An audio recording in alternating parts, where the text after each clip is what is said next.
নমস্কার বন্ধুরা, আদ্বিকাস ওয়ার্ল্ডে তোমাদের সকলকে স্বাগত জানাই। আগের পার্টে আমি বলেছিলাম যে আজকে আমার মেয়ের ষষ্ঠী পুজো, মানে 21 দিন কমপ্লিট হলো, সেই জন্য ষষ্ঠী পুজোর আয়োজন করা হয়েছে। তো দেখতে দেখতে 21টা দিনও কেটে গেল। আমার মেয়েটাকে এই মনে হলো যেন করে বাড়ি নিয়ে এসেছি। আজকে তার ষষ্ঠী পুজোর আয়োজন করা হচ্ছে। দিন যেন কীভাবেই কেটে যায় বোঝা যায় না। তো এখানে নানা রকম বাড়ির নিয়ম নীতি থাকে, রিচুয়ালস থাকে, সেইগুলি ঠাকুরমশাই পালন করছে। ওর ঠাকুমা করবে, আমার মেয়ের ঠাকুমা এই নিয়মগুলো পালন করছে। বলে যে কানের মধ্যে সুড়সুড়ি দিলে তবেই আস্তে সন্তানরা শুনতে পাবে কানে। তো সেই জন্য সেই নিয়মগুলোই করা হচ্ছে। খুব ইন্টারেস্টিং লাগছিলো আমার কিন্তু দেখতে।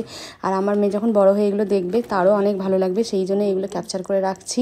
আর মা ষষ্ঠী যেন সারা জীবন আমার মেয়েকে অনেক বিপদ আপদ থেকে রক্ষা করে। তোমরা সব আশীর্বাদ করো, মা ষষ্ঠীর কাছে প্রার্থনা করো যেন আমার মেয়ে অনেক বড় হতে পারে, অনেক ভালোভাবে মানুষ হতে পারে। আর মা ষষ্ঠী যেন সারা জীবন আমার মেয়েকে সব বিপদ আপদ থেকে রক্ষা করতে পারে। তো চলো দেখতে থাকো নানা রকম যে নিয়মগুলো যেগুলো পালন করা হচ্ছে। যে মা বসেছে এখানে পুজো, নানা রকম যে নিয়ম আছে সেগুলো পালন করতে।